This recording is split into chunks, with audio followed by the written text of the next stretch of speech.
तमाम विधायकों की मीटिंग हुई तो उन्होंने कहा है कि बहन मायावती जी वरिष्ठ नेता हैं, बड़ी नेता हैं और हम सबको उनका कद्र करना चाहिए। उनके खिलाफ कोई ऐसा बयान नहीं देना चाहिए जिससे कि वो उनको नागवार गुजरे। कल ही उन्होंने कह दिया है, गीदड़ की जब मौत आती है तो गांव से वो शहर की तरफ भागता है। तो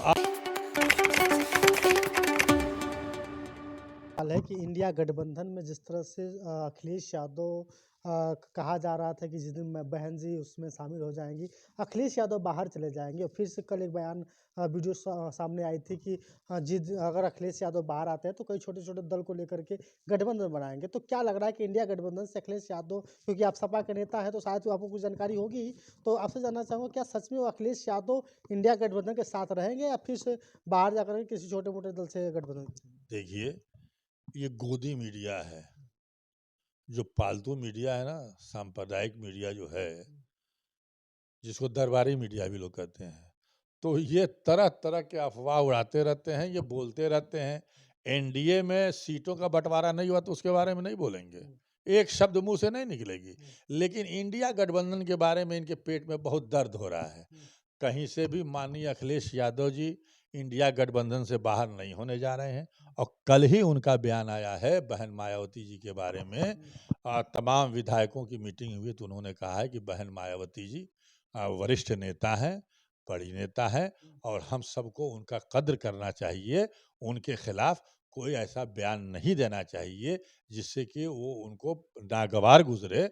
कल ही उन्होंने कह दिया है। और कहाँ से वो इंडिया गठबंधन से बाहर हो रहे हैं या कहीं बहन मायावती जी का वो विरोध कर रहे हैं, वो तो उनका बस यही कहना है कि हमारा मकसद है भारतीय जनता पार्टी को हराना।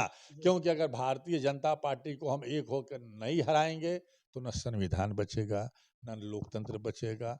इस देश में फिर चुनाव नहीं होगा। क्योंकि ईडी, सीबीआई, देखिए कितनी तेजी से ईडी जो है छापे मार रही है तमाम विपक्षी नेताओं पे।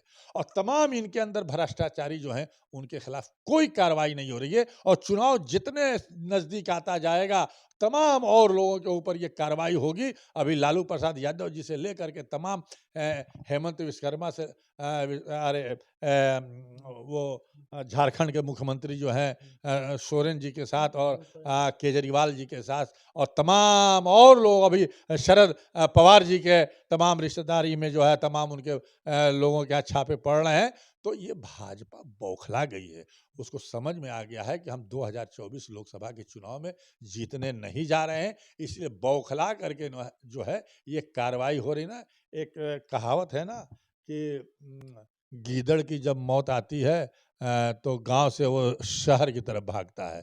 तो अब भाजपा की विदाई होने वाली है ना, तो ये तमाम ईडी, सीबीआई, इनकम टैक्स और चुनाव आयोग को भी जो है आप पे प्रेशर बना करके जो है अपने मन माफिक कराया जा रहा है। देखिए, एक फैसला कल आया है और बहुत ही प्रशंसनीय और सराहनीय है कि सुप्रीम कोर्ट ने बिल्किस बानो को जो है उनके दोषियों को फिर से जेल भेजने की बोल दिया है कि इनको फिर से 2 हफ्ते में जेल भेजा जाए।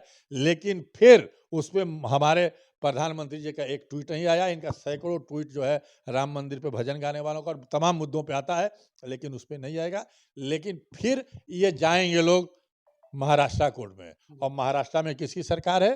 भाजपा की सरकार है। इसके पहले भाजपा की सरकार नहीं थी तो फैसला जो है बिल्किस बानो के समर्थन में आया था। अब फिर भाजपा की सरकार है और फिर ये बिल्किस बानो के साथ नाइंसाफी करने की कोशिश होगी। और ये सब जाएंगे जिनको लड्डू खिलाया जा रहा था ना, तमाम भाजपा के एमपी नेता लोग और जो तमाम केंद्रीय मंत्री उनकी तारीफ संस्कारी और ब्राह्मण बता रहे थे, ये तमाम लोग फिर जाएंगे बिल्किस बानो के खिलाफ और इनकी मदद करने के लिए। यही हमारे देश का लोकतंत्र है और ये दोहरा चरित्र है भारतीय जनता पार्टी का। यही इनके नेता हैं, यही इनकी नीति है, यही इनकी नीयत है।